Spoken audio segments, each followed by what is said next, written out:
Olá, estamos iniciando mais um Câmara Debate. A temática de hoje vai ser o desenvolvimento social e a segurança pública. Para contribuir, contamos com a presença dos vereadores João Ricardo Vargas, Coronel Vargas, e João Chaves. Vereadores, muito obrigado por terem aceitado o nosso convite e estarem aqui no plenário Coronel Valença para fazermos esse debate.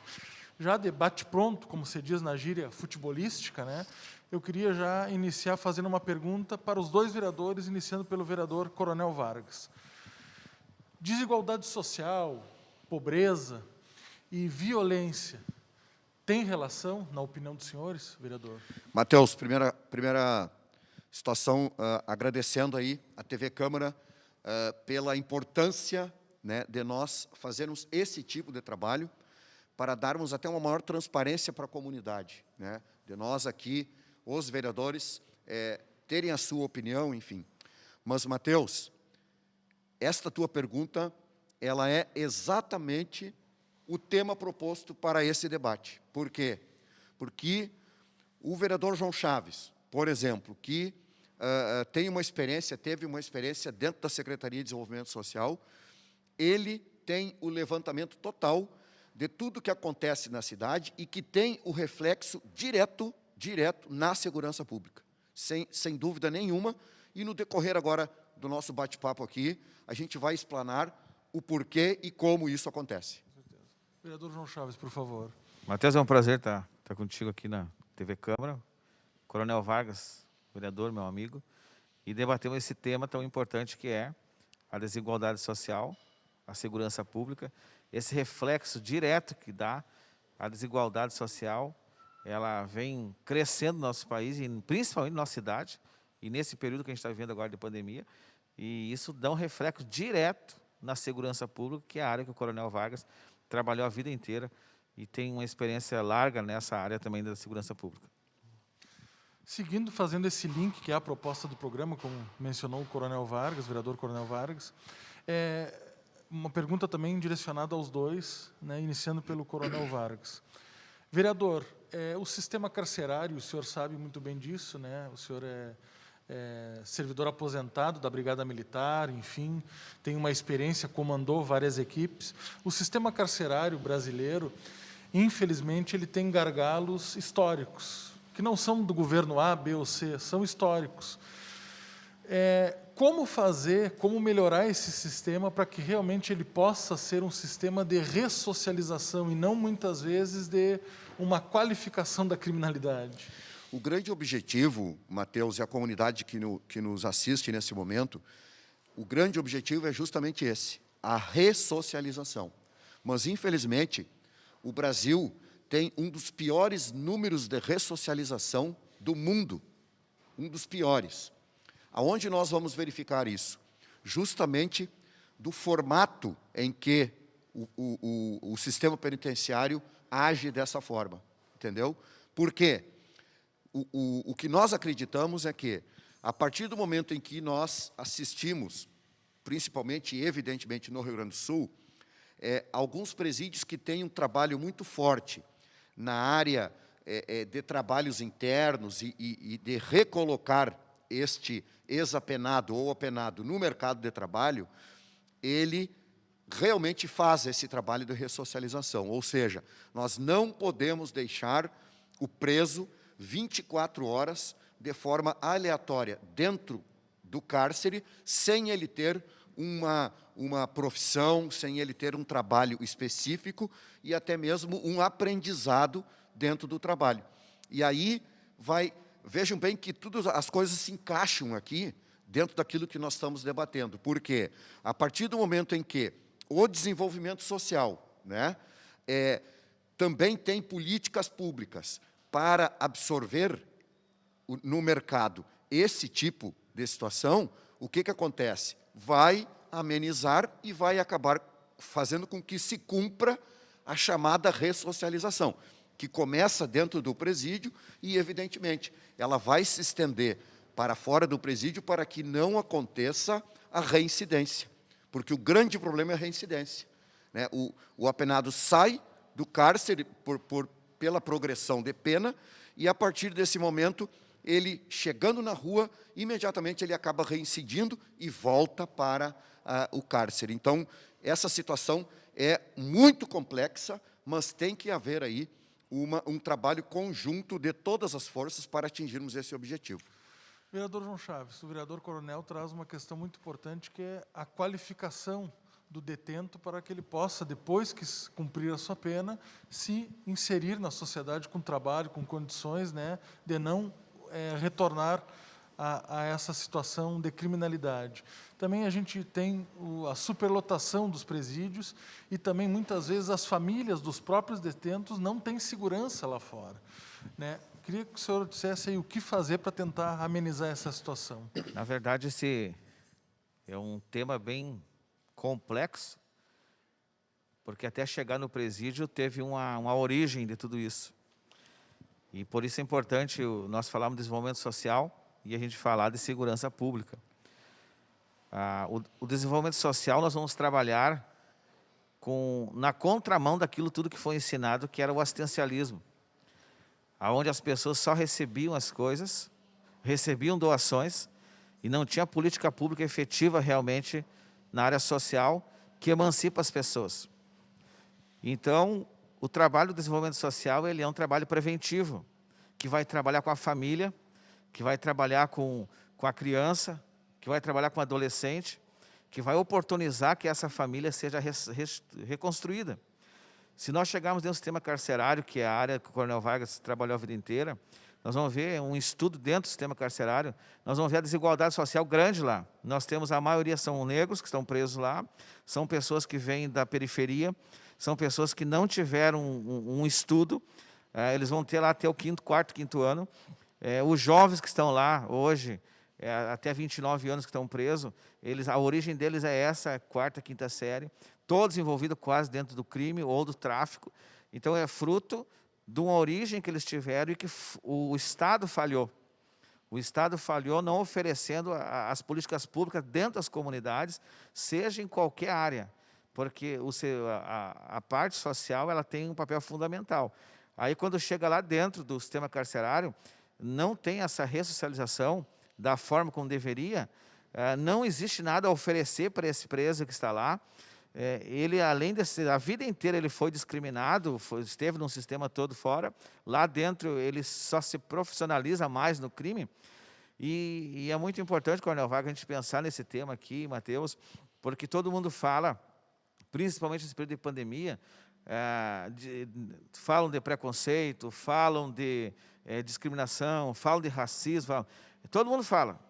Só que na prática mesmo, ninguém quer um ladrão, um ex-presidiário trabalhando na sua empresa, não quer esse ex-presidiário morando lá da sua casa, não quer um presídio perto da sua casa, não quer uma casa de passagem perto da sua casa, mas todo mundo fala bonito que esse mundo fantasioso e maravilhoso existe. Só que na prática, a discriminação é grande, e esse presidiário, quando sai de lá, o que vai servir para ele é continuar no crime, Coronel. O senhor sabe melhor que eu.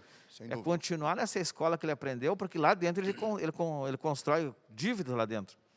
Porque o produto lá, o entorpecente que tem lá dentro, que ele vai usar lá dentro, ele vai ficar devendo. A família dele está à mercê desse sistema todo aqui. Então, a rede, ela só aumenta para o mal.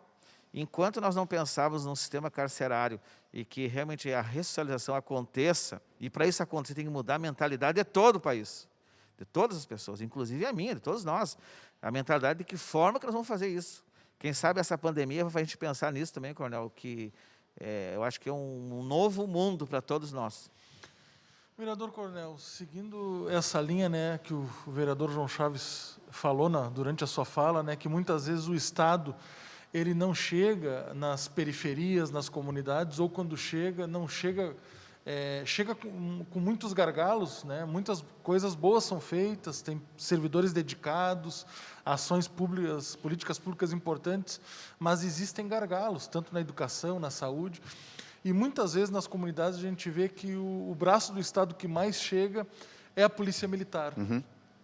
Recentemente nós temos visto, não só no Brasil, mas no mundo todo, né, com a morte do George Floyd nos Estados Unidos, né, um abuso de autoridade que foi um estopim para várias manifestações no mundo todo, né, E aqui no Brasil a gente tem visto vários vídeos gravados que têm sido divulgados pela imprensa de abuso de autoridade. E, em geral, esses abusos são cometidos por policiais brancos contra pessoas da periferia e negros. Queria saber do senhor, com a experiência que o senhor tem, por que isso acontece? Claro que não é uma coisa de toda a Brigada Militar, são questões pontuais, né? Não dá para dizer que é uma questão da instituição, mas de alguns servidores da instituição. Mas por que isso tem acontecido recorrentemente, coronel? Mateus, o diagnóstico feito pelo vereador João Chaves e com a tua pergunta, eu digo o seguinte, que a situação que acontece na segurança pública do país hoje são fatos de políticas públicas isoladas. Não podemos tratar dessa forma. Nós precisamos tratar, vereador João Chaves, de forma conjunta. Eu dou um exemplo aqui, para nós iniciarmos, a questão Rio de Janeiro. Rio de Janeiro resolveu fazer um forte aparato policial nos morros do Rio de Janeiro, mas se preocupou, então, só com a polícia. Mas tinha a maioria das situações nos morros do Rio de Janeiro ou na periferia das grandes e médias cidades, não é só de polícia, não é só de polícia. E acabou fracassando, então, as questões do Rio de Janeiro, justamente porque o Estado manda somente a polícia e não manda o resto, né? Como o vereador falou, onde é que fica a questão da educação, onde é que fica a questão da saúde. Então, todo esse aspecto ele acaba falhando e caindo na mão da polícia. E a polícia acaba cumprindo algumas missões que não é dela. E eu sempre dou o exemplo, vereador, a respeito do nascimento, né? do parto. Quantas e quantos partos a Brigada Militar, o nosso efetivo, acabou fazendo, né? E isso nos trazia e nos traz sempre um orgulho muito grande, né? Porque, olha, Brigada Militar, soldado fulano, realizou um parto em tal local, e então isso traz um orgulho, mas não é papel de polícia, não é papel de polícia. E aí, indo direto na tua pergunta, Mateus, realmente existe este preconceito, né, da questão do pobre, do negro, né, daquele que está lá na vila e que ele, no mínimo, ele é suspeito. Então, a partir daí, nós precisamos trabalhar, e muito forte, a questão da abordagem do nosso efetivo. Essa questão da abordagem dentro da questão envolvendo direitos humanos, que já foi muito, está sendo muito debatido em termos de Brigada Militar, no seu currículo escolar da Brigada Militar, está sendo implementado de forma muito forte a questão dos direitos humanos. Então, tudo isso tem que ser muito bem debatido e trabalhado, para que não se tenha este pré-conceito a partir da abordagem. E aí vai dar o problema que aconteceu, por exemplo, nos Estados Unidos e que aconteceu agora há pouco aqui no Rio Grande do Sul também, da mesma forma. Vereador João Chaves, o senhor concorda com o vereador Coronel Vargas que existe um teor preconceituoso, racista, também, muitas vezes, nas abordagens policiais? Mateus, o que nós temos que, quando trabalhar, e acho que a gente tem que trabalhar nessa casa aqui, eu quero propor isso aí, porque, na verdade, assim, ó, não é só questão do racismo, é uma questão do preconceito. O país nosso é preconceituoso. Preconceito. Por exemplo, aqui, ó, o Brasil se mobilizou, o mundo, em cima daquele incidente lá nos Estados Unidos. Tá? Mas, há pouco tempo atrás, Sim, morreu uma negra, gorda, obesa, cantora gospel, aqui no Brasil, de Covid. Se vocês olhassem as barbaridades que tinha em cima, os comentários, que agora já retiraram tudo, falando mal dessa mulher, porque ela disse que não ia morrer por causa da fé dela, aquela coisa toda, que ela acreditava que Deus ia estar com ela, absurdos. Tá? Se nós pegar o ministro da Educação agora, só porque ele é pastor e evangélico, os absurdos que tem na rede social falando mal desse cara. Então, a faculdade de Direito que ele estudou não vale, não é igual às outras. Os cursos, pós-graduações, doutorado e todos os conceitos não vale, porque ele é evangélico e é pastor. Então, o preconceito ele não está só na cor da pele. Ele está também na mente e na alma das pessoas. E poderíamos pensar, eu já não fui contratado numa empresa na época porque era estudante de teologia. Né? A minha irmã não foi contratada numa empresa, eu indiquei uma vez para a minha irmã, e a minha sobrinha para uma empresa, ela foi contratada, ela e a outra irmã, que eram magras, bonitas. A outra minha irmã, que era obesa, eu nunca fui chamado, um dia eu fui descobrir porque ela era obesa, não podia, para trabalhar numa farmácia, numa empresa, tem que ser um corpo decente, um perfil. Então, está impregnado numa sociedade que vive uma demagogia falsa. Tá? Então, isso tem que ser debatido. A Brigada Militar, ela é colocada sempre, as forças de segurança, como alguém que é opressor. E por isso a Brigada Militar, e o Coronel vai até poder falar isso também, que tem os projetos sociais dentro da Brigada Militar, a Polícia Civil, a Polícia Federal, inclusive trabalhar com mulheres de preso, com mulheres encarceradas, justamente porque quando chega a Polícia Civil, chega a Brigada dentro da comunidade, até a banda da Brigada também tem um papel fundamental nisso, para mostrar que a Brigada Militar, que as Forças de Segurança não são uma opressão, é aquela opressora, eles estão levando a segurança, é a segurança ostensiva, mas que dá o respaldo para as pessoas. Só que dentro das comunidades, como é criado, lá eu volto lá no início, na origem, as pessoas lá com a cultura muito pequena, toda aquela pessoa da situação de miserabilidade que vive. Então, é taxado que a brigada, que a polícia, que as forças de segurança, elas são inimigas dessas famílias.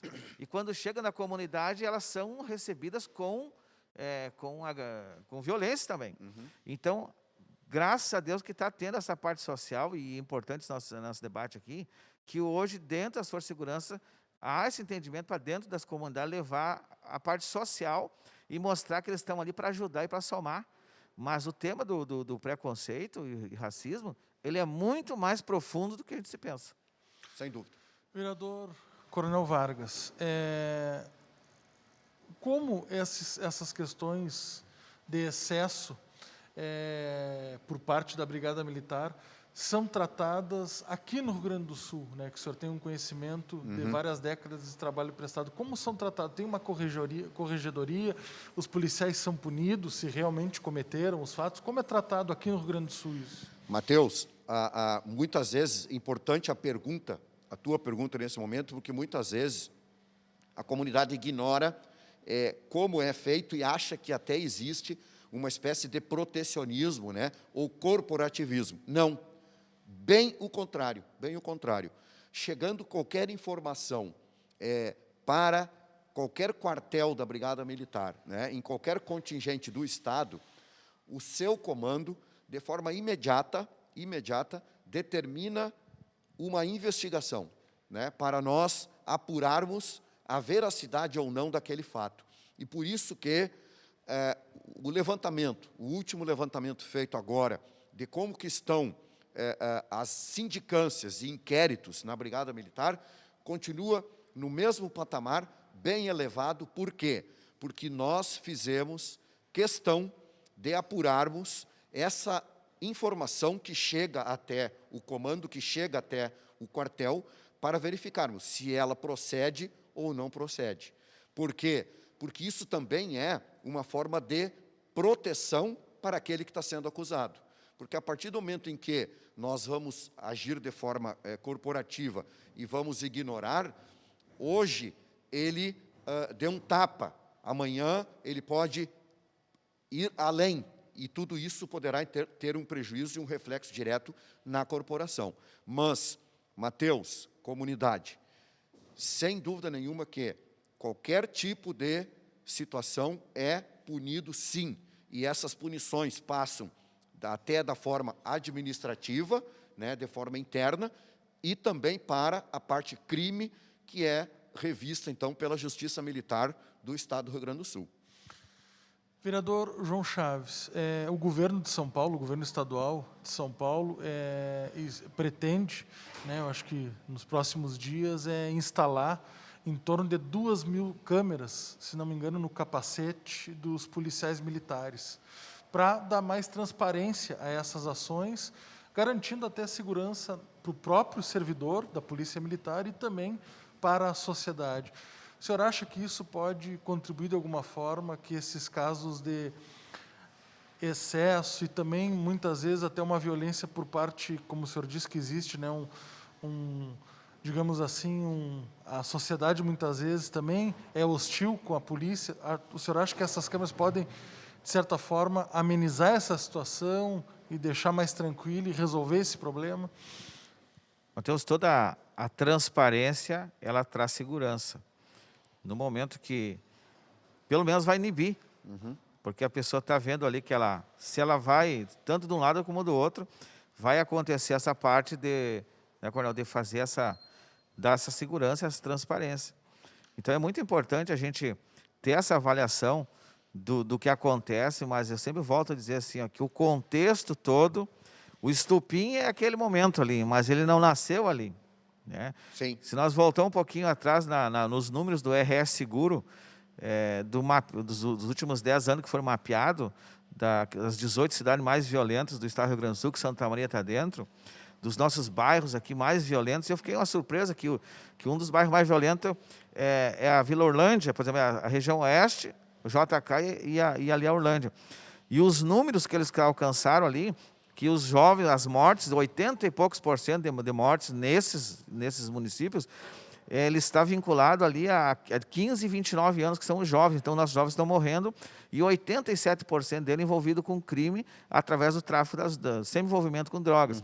Aí o mapeamento dentro dessas comunidades, às vezes não tem uma escola estadual dentro, não tem unidade de saúde, como o Coronel falou, então não tem nada de atrativo dentro daquela comunidade, e eles chegaram à conclusão que a cada né, dentro da escola, desses jovens de 15 anos na escola, está livrando 2 de entrar no crime. Né? Só que assim, ó, esse mapeamento tem que ser feito e ele tem que ser executado. Né? Executado. Hoje nós temos o terceiro setor que trabalha muito nessa parte e ajudando, que são as instituições que prestam serviço ajudando o poder público. O poder público não tem esse braço para atingir tudo isso. Né? Mas então, enquanto nós não tivermos esse olhar voltado e facilitar e reconhecer essas instituições do terceiro setor que fazem serviço, nós não vamos mudar a realidade do nosso país. Só em Santa Maria aqui nós temos quase em torno de 100 áreas que foram áreas ocupadas, e nós temos essas áreas de ocupação, elas vêm todas para a periferia do município. E dentro dessas ocupações, se a gente for estudar isso no Brasil inteiro, a primeira parte dessas pessoas que vêm para as cidades maiores, para os maiores centros, eles arrumam emprego. A segunda geração, ela não arruma emprego, mas ela tem família. Ela tem um pai, tem a mãe, tem a religião, tem ainda uma estrutura. A terceira geração, ela não tem opção e ela não tem uma referencial de família e não conseguiu emprego também, e ela vai se envolver no que é mais fácil para ela, que é o crime, que vai facilitar ela, ou ser uma mula, ou ser cuidar uma boca, ou sei lá como for. Então, assim, é muito complexo, por isso que é importante, sim, ter o planejamento, ter o estudo, e a gente conseguir trabalhar, como o Coronel falou lá no início, todo mundo junto, não tem como falar coisas isoladas, porque a gente não vai chegar a lugar nenhum, trabalhar fatiado. Vereador João Chaves, o senhor falava da questão, né, dos bairros mais violentos, muitas vezes, né, dessa falta de presença do Estado, né, com serviços, com praça, com cultura, com lazer, né, coisas que atraiam aquela comunidade, principalmente os jovens. Outra questão muito importante é a questão do desemprego. Né? O Brasil já vivia números muito alarmantes de desemprego e agora com a pandemia, infelizmente, a tendência é esse desemprego aumentar. O que fazer, né, para levar o Estado mais para as comunidades, cultura, esporte, lazer, educação e saúde, e também qualificar essa população, gerar empregos, né, para que realmente essas comunidades possam se desenvolver socialmente, né, com mais segurança, enfim. Mateus, essa questão é um tema muito importante que vem sendo trabalhado já há um bom tempo dentro do setor público. Né? Nós estamos vivendo uma crise agora, a pandemia. A grande maioria das pessoas que estão perdendo emprego hoje, elas têm um estudo, elas têm uma profissão, daqui uns dias vai passar tudo isso e eles vão se realocar no mercado de trabalho de novo, que eu acredito, a gente acredita que vai passar isso, vai voltar a economia geral, o emprego vai voltar. Mas existe uma camada da sociedade, que é aquela camada mais humilde, que normalmente está dentro do programa Bolsa Família, que essa não tem escolaridade e também não tem, além de não ter escolaridade, ela não tem as oportunidades e não tem a qualificação. E essas crianças que são criadas dentro dessas famílias, elas não têm um referencial do pai ou da mãe ou da família, porque elas vivem naquele mundo ali. E por muito tempo o poder público ficou afastado, só entregando, e não emancipando essas famílias. Então, surgiu na época o Pronatec. O Pronatec, ele não atingia essas pessoas, porque o Pronatec tinha escolaridade. Então, na Secretaria de Desenvolvimento Social, quando eu fui secretário, estava secretário, nós criamos dentro da Secretaria a qualificação dessas famílias através do SENAC, com escolaridade baixa. Então, fizemos um mapeamento dentro da cidade, dessas comunidades, o que nós poderíamos atingir essas famílias. Por exemplo, se não tem como tu abrir um curso para essas famílias, cobrando a 7ª série, a 8ª série, porque elas não têm. Sim. Então, qual é a profissão hoje que leva a essas famílias, pelo menos, antes de voltar a estudar, para você entrar no mercado de trabalho? Então, aí que surgiu, dentro da Secretaria, os cursos de camareira, corte e costura, limpeza e conservação predial. Esses cursos, mais a questão da área de construção civil, né, para elas conseguirem entrar no mercado de trabalho qualificada, com curso qualificado, e para poder se inserir no mercado de trabalho. E retirar essas famílias, porque a economia vai voltar a crescer, o emprego vai voltar a ser gerado de novo. Essas pessoas que estão passando um momento difícil agora, elas serão inseridas no mercado de trabalho de novo, porque elas têm a qualificação, elas têm o estudo, mas aquela outra camada que está lá embaixo, que é que a gente não pode esquecer, né, e que ela continua lá. Né? Então, assim, aqui em Santa Maria, hoje nós temos, quando os números que eu tinha na secretaria ainda, nós tínhamos 15 mil pessoas que viviam em extrema pobreza. E em extrema pobreza, isto é, menos de R$ 89,00 por mês dentro de uma renda per capita. Os últimos dados do IBGE em Santa Maria, que eu tenho, que é de 2010, né, isso aí não é inventado, 80% da nossa população tem uma renda per capita de menos de meio salário mínimo. Então, assim, 80% da nossa cidade vivem com salário baixo, ou muito baixo, ou quase nada, e 20% tem um salário melhor.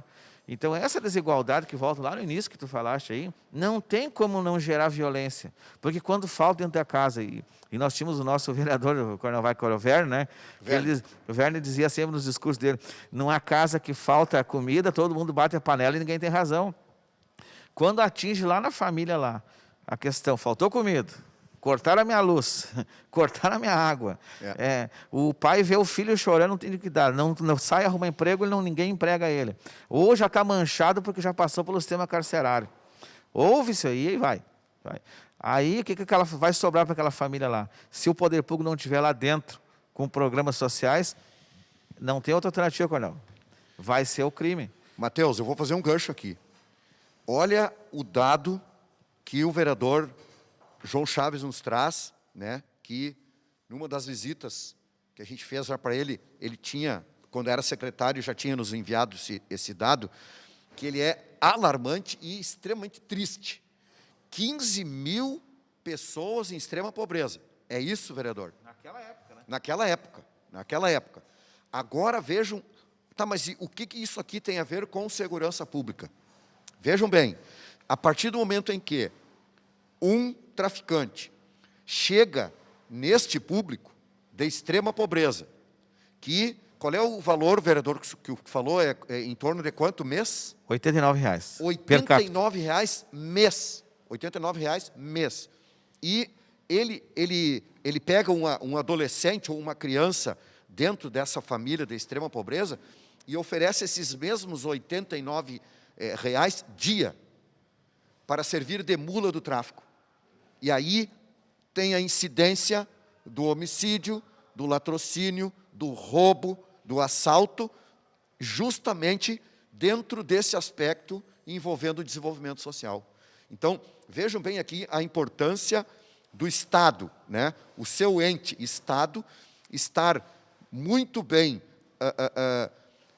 trabalhado dentro deste fato aqui, para nós evitarmos a questão lá na ponta que vai estourar em algum lugar, né? E aí nós estamos tratando aqui de vidas, né? De vidas, e que, a partir do momento em que um pai vê um filho passar fome, ele arrebenta uma loja, ele arrebenta o mercado, ele vai lá e busca 1 quilo de arroz para dar para essa criança. Agora, o traficante, que é também relacionado ao crime organizado, né, o que ele faz? Ele vai perceber exatamente a necessidade que está existindo naquele ponto. E ele vai ali e oferece. Olha, o senhor não quer ganhar aí tanto? Ah, mas o que eu tenho que fazer? Não, só tem que pegar essa caneta aqui e entregar lá na outra ponta, e eu lhe dou tanto. Ah, mas é tão simples assim? Começa assim, como disse o vereador, a questão do mula. Então, isso tudo está ligado uma coisa na outra e que tem que haver, então, ações conjuntas cada vez mais fortes nesse sentido. Vereadores, infelizmente nós chegamos ao final desse programa. Gostaria mais uma vez de agradecer a presença de vocês, né, a participação de vocês. Também gostaríamos de agradecer a audiência de você, né, por você ter nos acompanhado até esse momento. E também agradecer a toda a equipe da TV Câmara pelo trabalho coletivo. Muito obrigado e até um próximo Câmara Debate.